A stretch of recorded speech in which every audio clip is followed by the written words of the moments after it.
지난 12월 28일이죠. 그때 우리나라는 코로나 확진자가 연일 1000명을 넘어서면서 많이들 걱정을 하던 때였습니다. 그런데 그 와중에 잠시 작은 위로가 될 수 있을지 모르겠습니다만 위로가 될 만한 소식이 유럽에서 들려왔어요.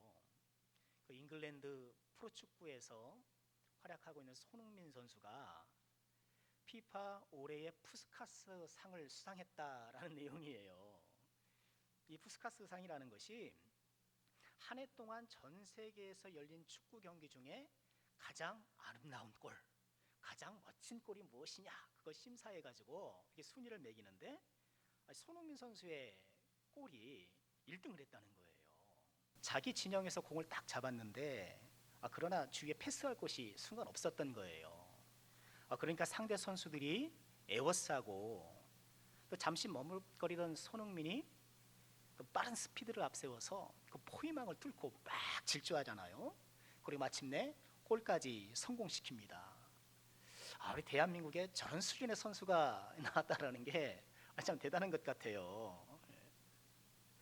자, 손흥민 선수의 저 골, 어쩌면 우리가 바라는 모습이 아닐까 싶어요. 어떻게 하면 우리도 겹겹이 에워싸고 있는 인생 고난의 포위망을 뚫고 질주해서 골을 넣을 수 있을까? 목표를 이룰 수 있을까? 지금 코로나뿐만 아니라 여러 인생 문제로 마치 출구가 차단된 채 포위된 듯한 우리 삶에 어떻게 돌파구를 마련할 수 있을까? 지난 시간에 우리는요, 이런 인생 위기의 돌파구가 교회를 세우는 것에 있다라는 것을 함께 살펴보았어요.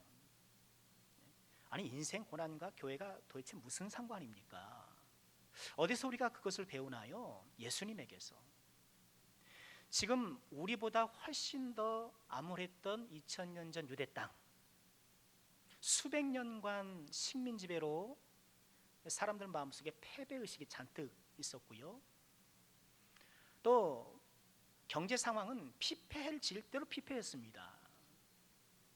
이렇게 어렵고 힘들 때에 그래도 신앙이 좀 위로가 되고 이렇게 좀 안식이 되어야 될 터인데 그 당시 유대교는 어땠나요? 율법주의에 완전히 함몰되어서 껍데기만 남았잖아요. 오히려 사람들에게 무거운 짐을 지우면서 안 그래도 힘든데 이 신앙 때문에 더 힘든 그런 지경이었어요. 예수님은 그런 땅에 오셨고 그런 곳에 오신 예수님께서 하신 일이 무엇인가요? 정치적 해방이요? 아니면 경제가 피폐하니까 요즘 공장을 세우고 회사를 세워서 이렇게 경제적인 보탬을 주셨나요? 예수님이 하신 일은 교회를 세우신 일이었다는 거예요. 가장 암울하고 어둡고 힘든 그 시대에 예수님께서 제시하셨던 해결 방법, 교회를 세우는 일.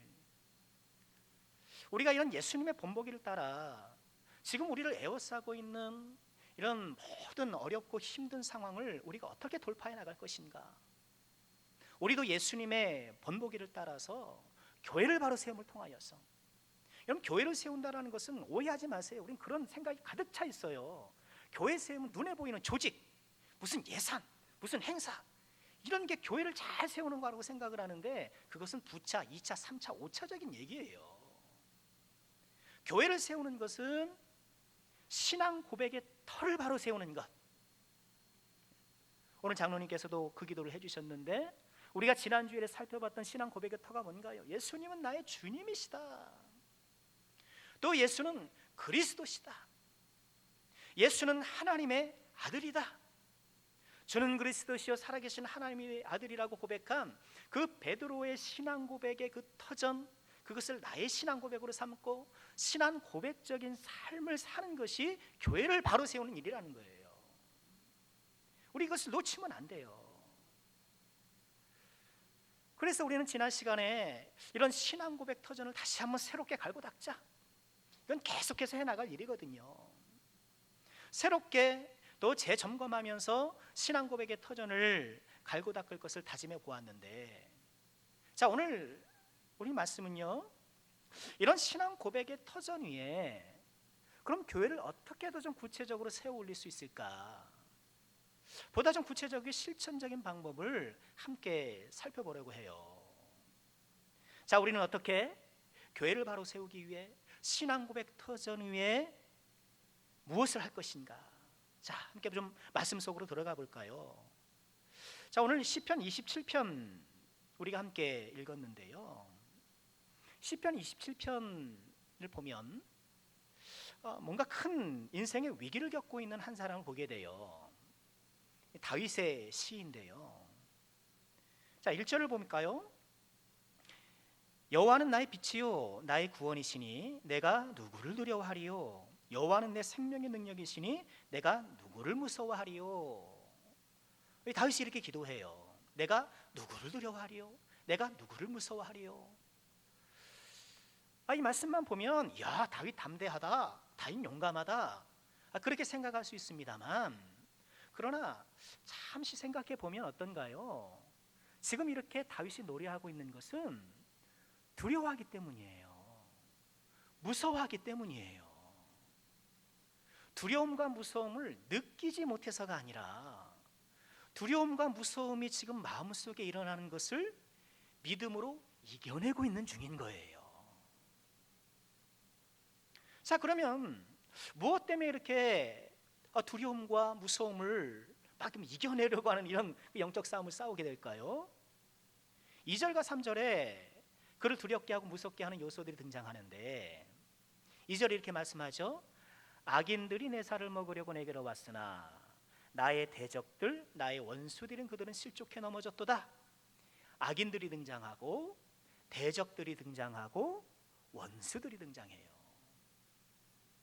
또 3절을 보면 군대가 나를 대적하여 진칠지라도 내 마음이 두렵지 아니하며 전쟁이 일어나 나를 치려 할지라도 나는 여전히 대연하리로다.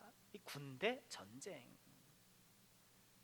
지금 구체적으로 어떤 역사적 상황인지는 본문이 설명하고 있지 않습니다만, 악인들, 대적들, 원수들, 군대, 전쟁, 이런 단어로 묘사되는 매우 심각한 위기 상황이 있다는 것을 우리는 알 수 있습니다.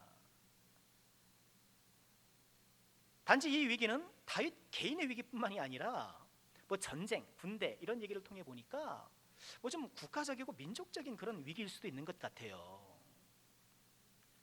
사실 다윗의 삶은 위기의 연속, 고난의 연속 아니었습니까?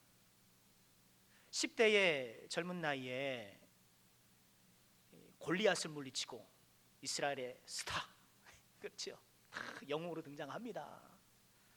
그러나 그것도 잠시 사울 왕의 시기심을 받아서 도망자 삶을 살게 돼요. 이 다윗이 몇 살 때 그랬을까? 그 여러 가지 성경의 정황을 보면 대략 한 17세쯤 17살 때쯤 골리앗을 물리쳤던 것 같아요. 20살은 안 된 것으로 보여져요. 왜냐하면 20살 이상이 되면 군대에 징집되잖아요. 근데 군대에 징집되진 않았고 형들한테 도시락 심부름 갔잖아요. 그거로 보니까 그만큼은 아닌 것 같고, 골리앗과 싸울 때에 사울 왕의 갑옷을 입어보려고 하잖아요. 아주 꼬마라면 그런 생각도 안 하겠죠. 어느 정도 그래도 몸집이 있으니까 이렇게 갑옷을 입어보려고 했을 것 같아요. 그런 걸 보면 대략 그 정도 나이가 아니었을까 그렇게 추정하고요. 다윗이 도망자가 되어서 고난 속에 살다가 30세의 왕이 되거든요. 그러니 적어도 10년 이상, 13년 그 적지 않은 인생의 황금기를 그렇게 고난과 위기 속에 살았던 거예요.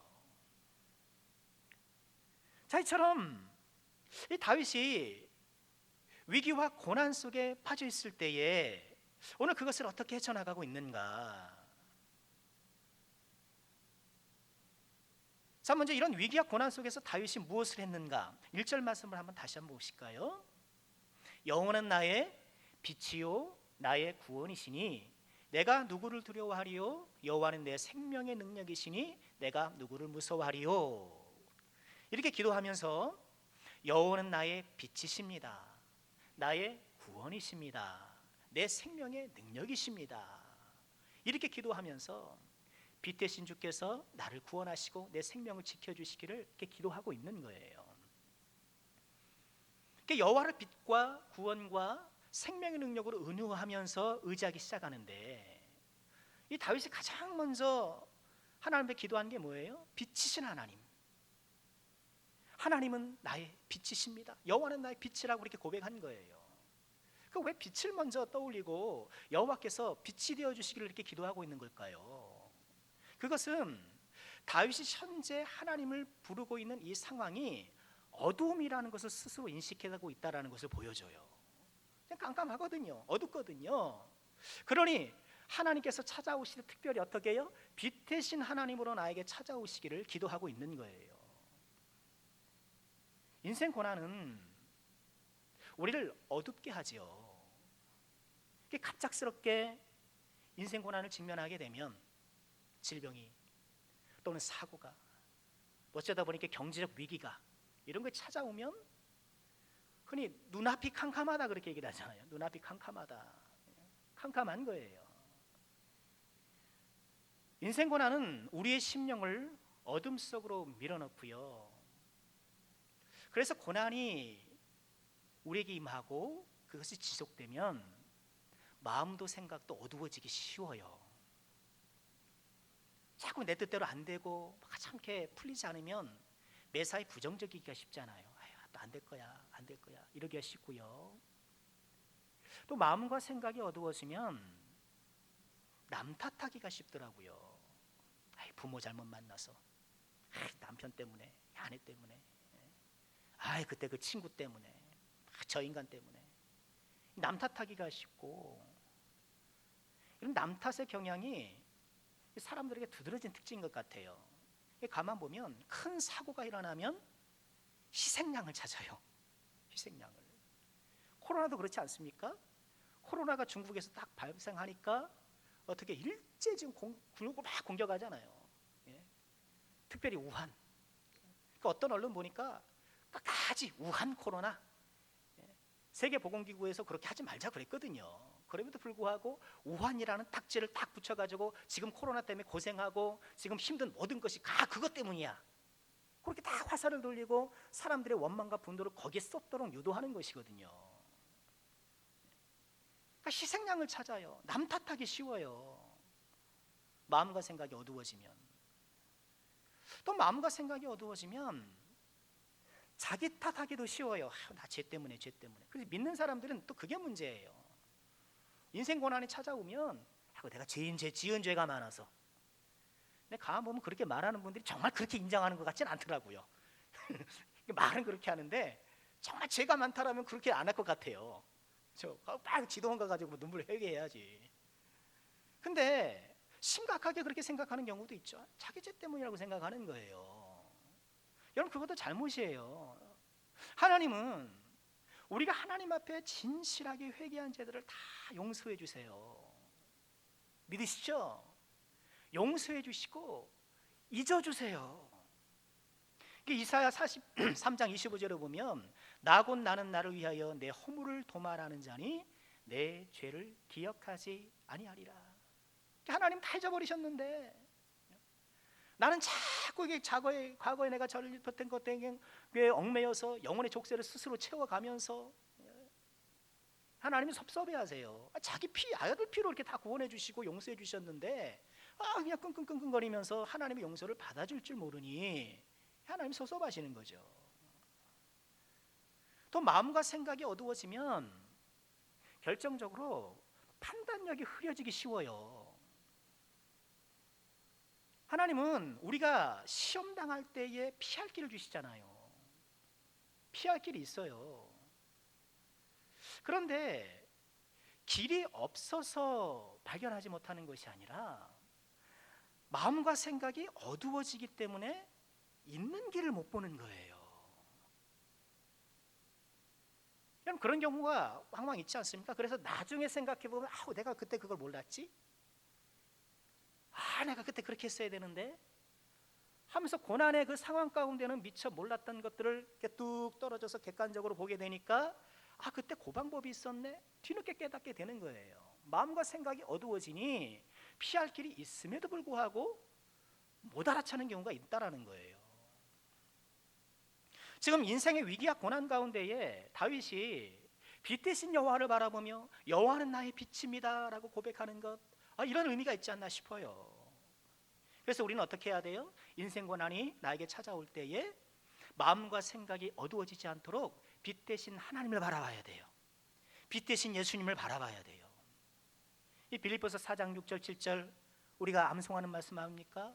아무것도 염려하지 말고 다만 모든 일에 기도와 간구로 너희 구할 것을 감사함으로 하나님께 아뢰라. 그리하면 모든 지각에 뛰어난 하나님의 평강이 그리스도 예수 안에서 뭘 지켜요? 너희의 마음과 생각을 지키시리라.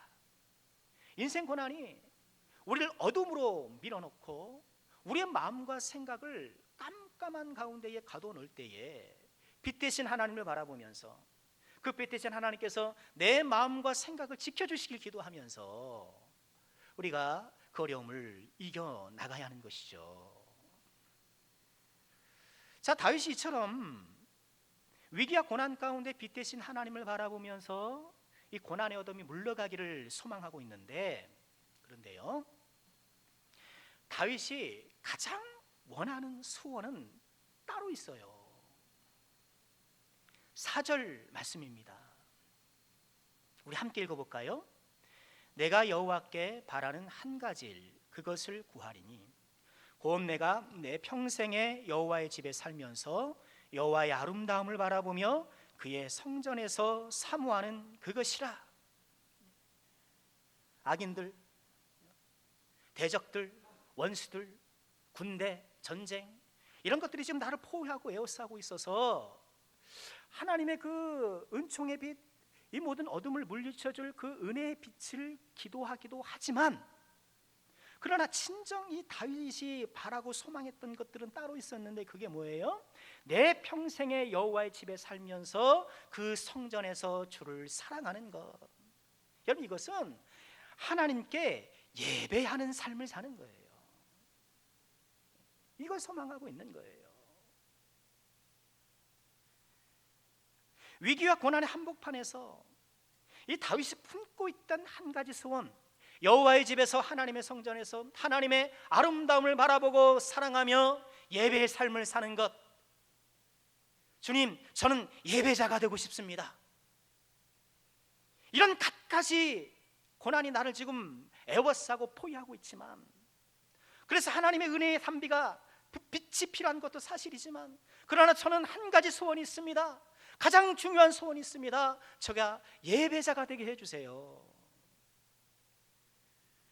광야 인생을 살아가는 저와 여러분이 꼭 품어야 될 한 가지 소원이 바로 이것이라는 거예요. 위기와 고난 상황에서도 예배자가 되는 것. 위기와 고난은 그 자체로서 우리에게 큰 고통을 주잖아요. 1차 가해, 말하자면 1차 가해예요. 또 이런 고난은 우리의 마음과 생각을 어둡게 해서 고통을 가중시켜요. 2차 가해를 해요. 여기에 나아가 이 인생 고난은 우리의 죄악된 본성의 민낯을 드러내게 해서 신앙적으로 실패하게 만들어요. 이 3차 가해예요. 그러니까 인생 고난이 닥치면 그동안에 나도 모르게 잠재되어 있던, 숨겨져 있던 이기적 본성이 딱 드러나기가 쉬워요. 그동안 내가 나름 잘 관리해왔던 그런 거친 성격이 확 드러나기가 쉬워요. 급하면 뭐가 나와요? 성격 나와요. 그렇죠? 다 예수님 같고 다 하나님 같고, 그렇죠? 다 천사 같아도 막 급하고 다급하고 막 이렇게 되면 내 본연의 성격, 내 죄악된 본성의 민낯이 얼굴을 드러낼 수 있다는 거예요. 그렇기 때문에 위기와 고난 속에서 우리가 놓치지 말아야 될 소원과 기도, 하나님 제가 어떤 상황에서도 예배자가 되게 해주세요. 이 다윗이 얼마나 지혜로운 기도를 하고 있어요. 지금 얼마나 지혜로운 기도를 하고 있어요. 하나님이 왜 다윗을 사랑했는지 알 것 같아요. 왜 다윗을 그렇게 사랑하셨는지 이런 걸 보면 그렇구나, 참 하나님이 이뻐하실 이쁜 짓을 골라하는구나 싶어요. 위기와 고난의 시대 우리 모두가 품어야 될 한 가지 소원이 바로 이것입니다. 주의 아름다우심 보며 사모하는 예배자의 삶을 사는 것. 교회는 그런 사람들의 모임이에요.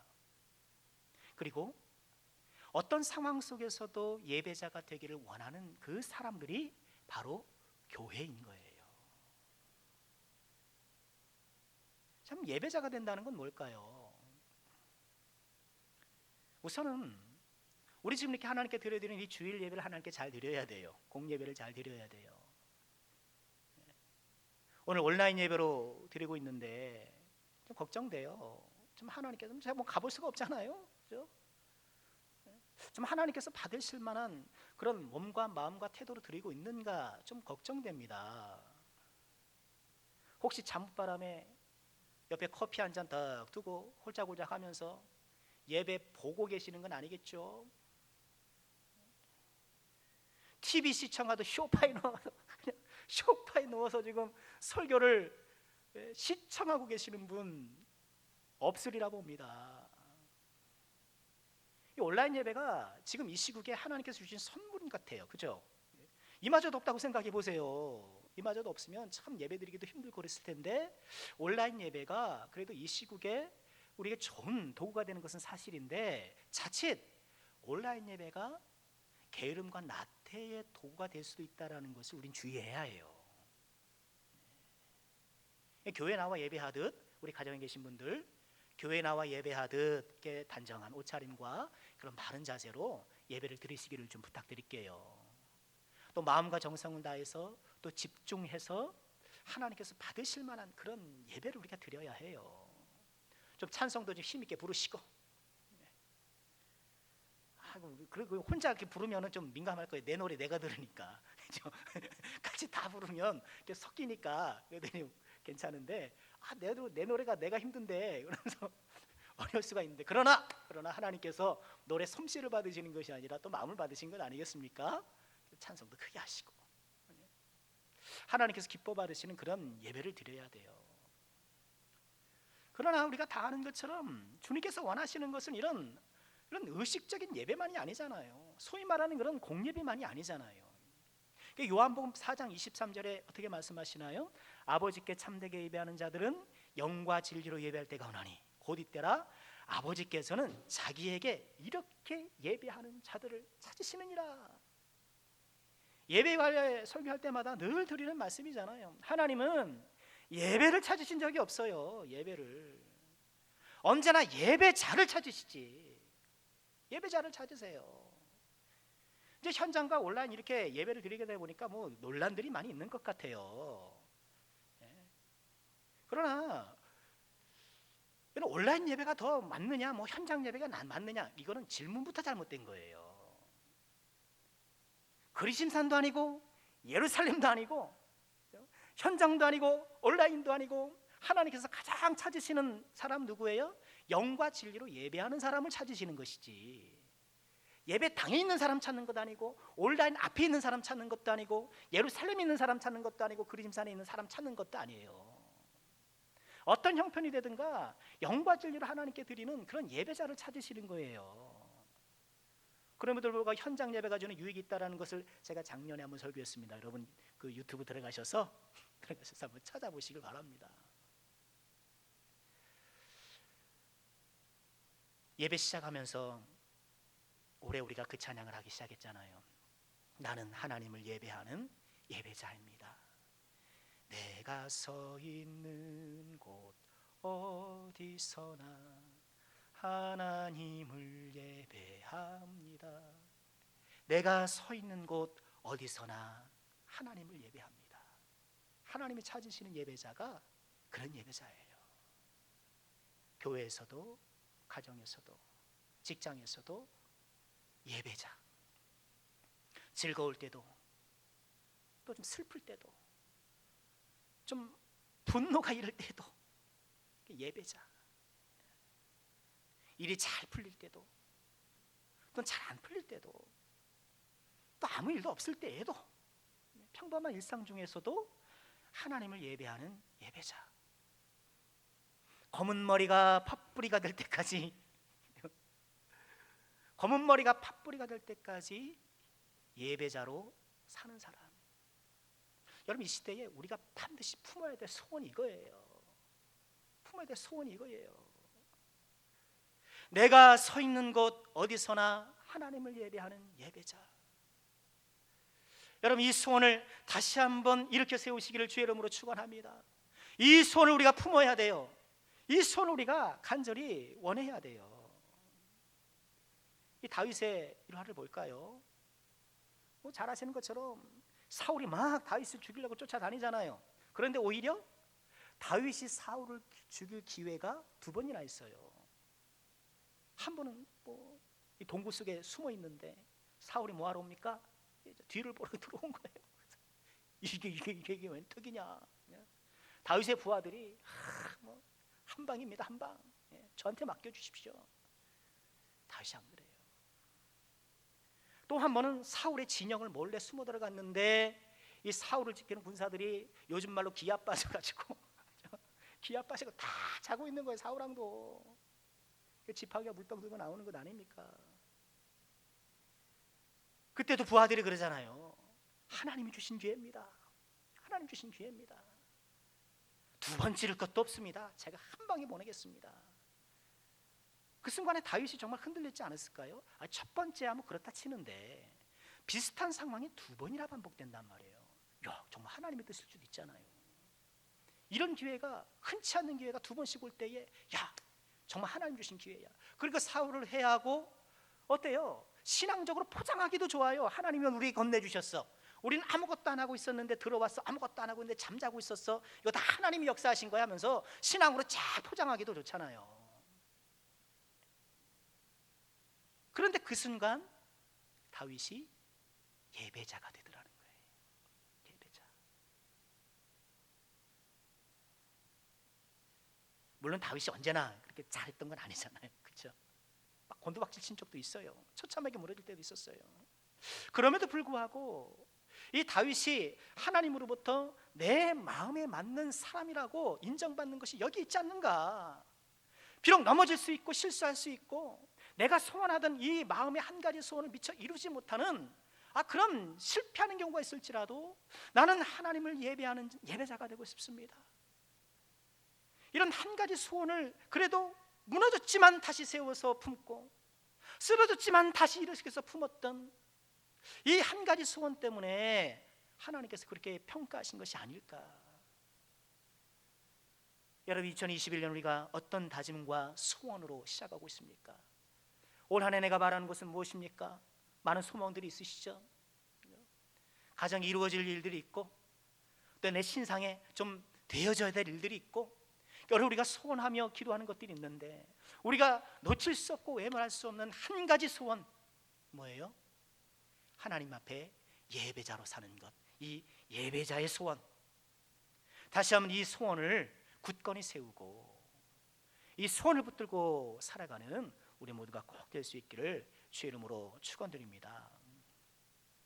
우리가 예배자로 살아감에 있어서 반드시 필요한 것 한 가지가 있어요.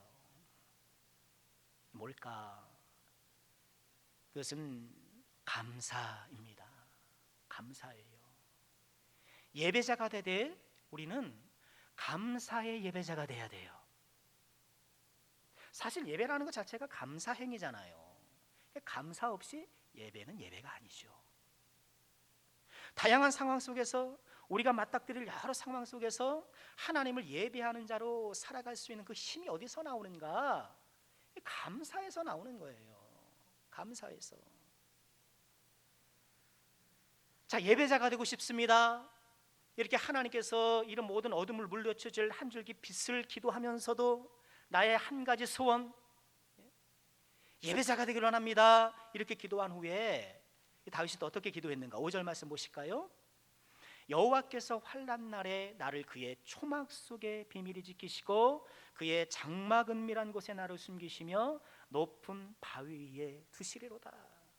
지금 믿음으로 기도하면서 주님께 예배하는 예배자의 삶을 살 때에 하나님께서 나를 도우시리라 노래하며 기도하고 있는 거예요. 근데 5절 가운데에 이 하나님께서 환난 가운데 베푸시는 은혜를 어떻게 비유하고 있나요? 초막, 또 장막, 높은 바위, 이렇게 얘기를 해요. 그런데 이 단어들을 가만 살펴보면 점점 커져요. 초막에서 장막으로, 장막에서 높은 바위로. 이 초막이 뭔가요? 말 그대로 풀이나 나무를 이렇게 설겨가지고 이렇게 지은 그런 막이 움막 같은 거예요. 장막은 뭔가요? 그래서 제대로 된 천으로, 그렇죠? 천으로 텐트를 다 그래서 그럴싸하게 친 거예요. 높은 바위는 요새 같은 곳에 예루살렘 그런 예루살렘 성 같은 그런 요새를 말해요. 저는 이처럼 초막에서 장막, 장막에서 높은 바위로 이렇게 강화된 이 표현 속에, 확장된 이 표현 속에 감사가 스며 있다라고 묵상해요. 감사가 스며 있는 거예요. 초막에 감사할 때 장막을 주시고, 장막에 감사할 때 높은 바위 위에 두시는 거예요. 인생 위기와 고난 속에 우리가 하나님께 기도하죠. 어떻게 기도하겠습니까? 하나님, 저를 빨리 좀 높은 바위에 좀 넣어주세요. 저를 좀 든든한 요새 가운데 세워주셔서 이 모든 풍랑이 다 좀 지나가게 해주세요. 이렇게 높은 바위를 다 꿈꾸면서 기도하는데 하나님께서 뭘 주시는 거예요? 초막을 주시는 거예요. 하나님, 초막 갖고 이거 가지고 뭐 합니까 지금? 이거 후 하면 다 달아날 텐데. 하나님, 제가 지금 높은 바위가 필요하지 이 초막이 필요한 게 아니잖아요, 주님. 그런데 우리가 기억해야 될 것이 있어요. 초막이 나를 지켜주는 게 아니에요. 높은 요새가 나를 지켜주는 것이 아니에요. 하나님이 나를 지켜주시는 거예요. 그래서 초막을 갖고 있는 사람이라도 승리하는 것이고 높은 요새에 있는 사람이라도 실패하는 거예요. 하나님이 우리의 능력이 되시기 때문에 우리는 초막에 감사하는 사람이 돼야 돼요. 이 어렵고 힘든 위기의 시대를 살아가는 저와 여러분들이 반드시 품어야 될 영성이 감사의 영성인데, 이 감사하는 예배자가 되어야 되는데 특별히 무엇이에요? 초라해 보이고 아무 볼품 없어 보이는 이 초막에도 감사하는 것. 대체 이거 가지고 뭘 하라는 거야? 대체 이거 가지고 뭘 하라는 거야? 그러나 그런 작은 것에 감사할 수 있는 그 믿음이야말로 하나님께서 들어 사용하실 믿음이며, 초막에 감사하는 자에게 장막을 감사하는 자에게 높은 바위를 주시는 이 놀라운 역사를 보게 하시는 거예요. 사도행전 27장에 보면 바울 사도가 이제 죄수가 되어서 로마로 압송되는 장면이 나와요. 그 장면을 굉장히 자세하게 기록해요. 로마까지, 유대에서 로마까지 배를 타고 이렇게 호송이 되거든요. 근데 배를 타고 가다가 풍랑을 만나요. 그 풍랑 이름이 뭔가? 바이블 아카데미 시험 문제였어요. 유라굴로 강풍을 만나요. 이 폭풍이 얼마나 심했는지 이틀째 되니까 사공들이 짐을 바다에 버려요. 사흘째 되니까 안 되겠다. 배의 기구들을, 그죠? 항해에 필요한 최소한의 것들을 남겨놓고 기구를 다 버려요. 이때 상황을 20절이 이렇게 전해요. 사도행전 27장 20절입니다. 여러 날 동안 해도 별도 보이지 않고 한 줄기 빛도 없는 거예요. 한 줄기 소망의 빛, 구원의 빛이 한 줄기도 없는 거예요. 큰 풍랑이 그대로 있음에 좀 시간이 지나면 괜찮겠지. 근데 여전히 있고 구원의 여목마저 없어졌더라. 이대로 죽었구나 싶은 거죠. 이런 상황이 무려 14일간 2주간 지속돼요. 그런 중에 다행히 이 14일째 되는 밤에 육지에 좀 가까워지기 시작했어요. 그런데 재밌는 것은 기가 막힌 것은 이 사공들이 육지가 가까우니까 많이 살긴 하니까 얼른 구조선을 거룻배라 그러거든요. 성경에서는 거룻배를 탁 내려서 도망가려고 해요. 세월호 선원들처럼. 그때나 이때나 사람들이 그런 거예요. 고난이 닥치면 이기적 본성이 탁 드러나는 거예요. 그러니까 그걸 누가 봤을까요? 바울이 봐요. 바울이 보고 자기를 호송하는 백부장에게 일러요. 저 사람들 도망갑니다. 선원도 도망가면 큰일이잖아요. 그렇죠? 그 사람들이 어쨌든 이 배를 움직이고 조종을 해야 뭐 살 것 아닙니까?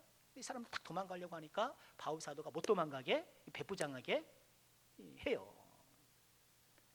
백부장이 거룻배를 탁 끊어버립니다. 그리고 이제 어느덧 날이 점점점 새기 시작해요. 그러자 바울 사도가 사람들에게 음식 먹기를 권하기 시작합니다. 어느새 이 바울 사도가 배의 선장이 되고 있어요. 33절 보시면 이래요. 날이 새어감에 바울이 여러 사람에게 음식 먹기를 권하여 이르되 너희가 기다리고 기다리며 먹지 못하고 줄인 지가 오늘까지 열나흘인즉 음식 먹기를 권하노니 이것이 너희의 구원을 위하는 것이요 너희 중 머리카락 하나도 잃을 자가 없으리라. 사람들 모아놓고 자 여러분 음식 먹고 힘냅시다. 이것 좀 드시고 다시 한번 기운을 냅시다.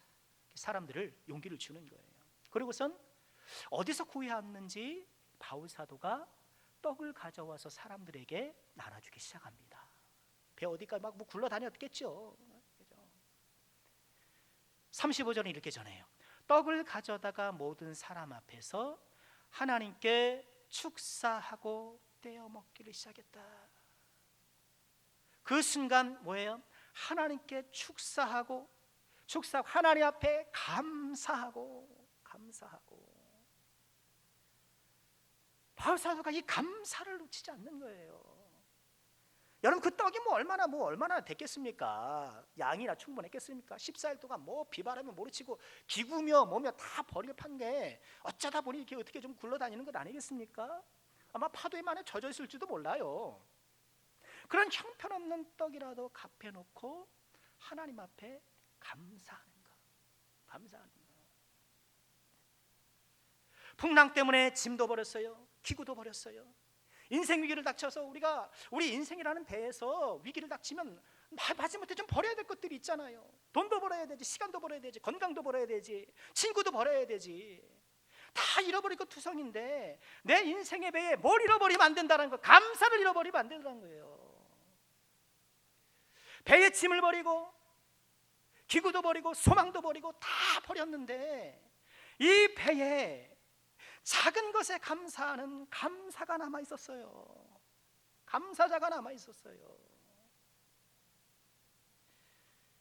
여러분 어떻게 됐나요? 이 바울 사도가 뿐만 아니라 그 배에 탔던 모든 사람들이 다 무사히 생명을 건지고 바울 사도는 로마에 안전하게 도착해서 또 복음을 증거하고